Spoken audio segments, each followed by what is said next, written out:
So here we have the Peugeot 2008 GT line on a 19 plate. I'm going to start off by showing you around the outside of the car, and then we'll hop in and run through some controls on the inside. But from the outside you can see it's a 5-door car with tinted windows. Let's start off inside the boot and then work our way around the rest of it from there. So as we approach the back of the car, you'll see we have reversing sensors, plenty of boot space as well, along with that 60/40 split folding rear seat. Okay, so we're just going to work our way back round to the front of the car, and then we'll hop in and run through some controls on the inside. But now that we've done a full circle of it, you can see it's in excellent condition the whole way round.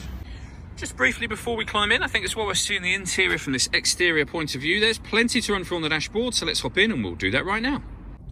Okay, now that we're inside the car, we're going to start with the dials. On the left-hand side, we have the rev counter, and on the right-hand side, the speedometer and fuel gauge. In the middle, you can see we also have a digital readout for the speedometer, and the total miles being displayed there as well. They are 12,333. If we back out to the steering wheel, we have stereo controls on the right and left-hand side.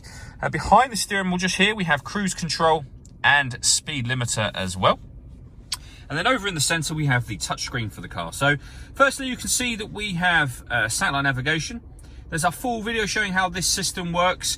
That can be found on our website and also on our YouTube channel as well. If we hit the menu button just there, we've got the radio. When it comes to the radio in this car, we have DAB, AM and FM available to us, and you can find those under the available sources. It'll also show you there that we've got Bluetooth audio, so you can stream your music wirelessly. You can also connect a USB device, and you can connect up an iPod as well from there. On top of all of that, this car has a full colour reversing camera with guidelines showing you what direction it's headed in relation to the image that you see on the screen.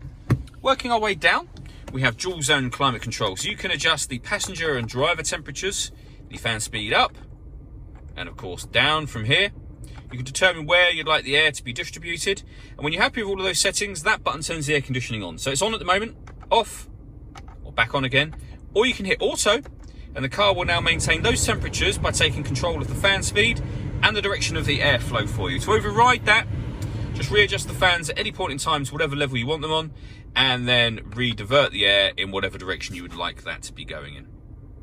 Below that, we have a 12-volt charging socket as well as the USB input. We then have a 6-speed manual gearbox. And finally, this dial just down here, this will enable us to put the car into various different modes. As you can see, I'm turning it there. The modes themselves are normal mode, snow, mud, sand, and then just to turn the traction control off, and then back round to normal mode again. And it will show you there and in the central area just here as well.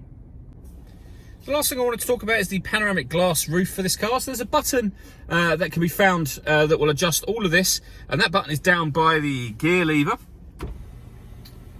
Hit that button, and the sun blind will open all the way to the back of the rear seats, and as you can see, that lets in a huge amount of extra light. All that leaves me to say is thank you for taking the time to watch this video. If you'd like to come and see the car in person and have a test drive, please feel free to call any of our MJA sites.